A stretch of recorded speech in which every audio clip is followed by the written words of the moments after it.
Welcome to Tech Host channel. This is for the Tech by Your Tech. In this video, we will see different types of vaccines and the different routes of vaccines administration. Please watch my previous videos about vaccines to understand better. Vaccines can be classified into two broad types. One is live attenuated vaccines, other one is inactivated or killed vaccines. Under inactivated vaccines, there are many types according to the method of preparation.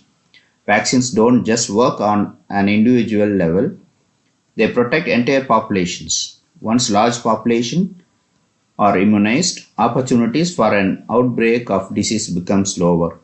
People who are not immunized benefit essentially. A bacteria or virus will not have enough eligible host to establish a foothold and eventually die out entirely. Live attenuated vaccines can be made in several different ways. Some of the most common methods involve passing the disease-causing virus through series of cell cultures or animal embryos. For bacterial vaccines, subcultures are done on selective medium. Using chick embryos, the virus is grown in different embryos in series. With each passage, the virus becomes better at replicating in chick embryo cells. The number of passage above 200 chick embryo or cell culture.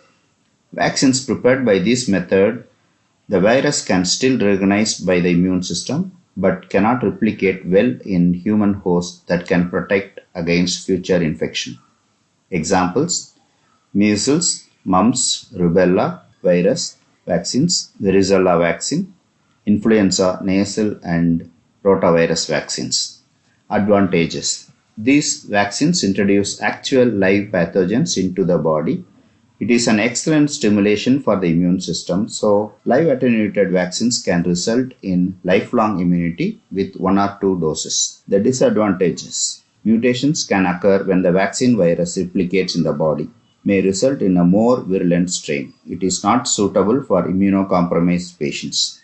These vaccines must be refrigerated at all times so the weakened pathogen will not die. Inactivated or killed vaccines. These are created by inactivating a pathogen, typically using heat or chemicals such as formaldehyde. This destroys the pathogen ability to replicate but keep it intact so that the immune system still recognizes it. There are different inactivated vaccines produced. Examples: inactivated polio vaccine, Japanese encephalitis vaccine, hepatitis A vaccine, rabies vaccine. Advantages of inactivated vaccines. These vaccines can be frozen, dried, and easily stored. These are also safe without the risk of the virus or bacteria mutating back into its disease-causing form. Disadvantages: some inactivated vaccines may require multiple doses of periodic supplement doses to increase or boost protection against disease. Subunit vaccines. These kind of vaccines contain polysaccharides, the sugars, or protein from the surface of bacteria or virus. These polysaccharides or protein are the part of that our immune system recognizes as foreign antigen. Even though the vaccine might contain only a few out of these thousands of proteins in the bacterium or virus, they are enough to trigger an immune response which can protect against the disease.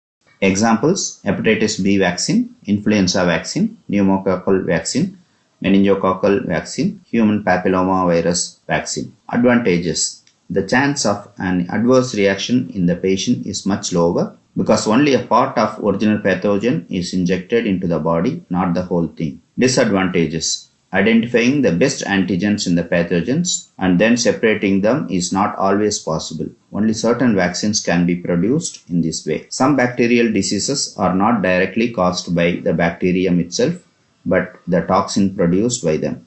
Immunization of these type of pathogens can be made inactivating the toxins that causes disease symptoms.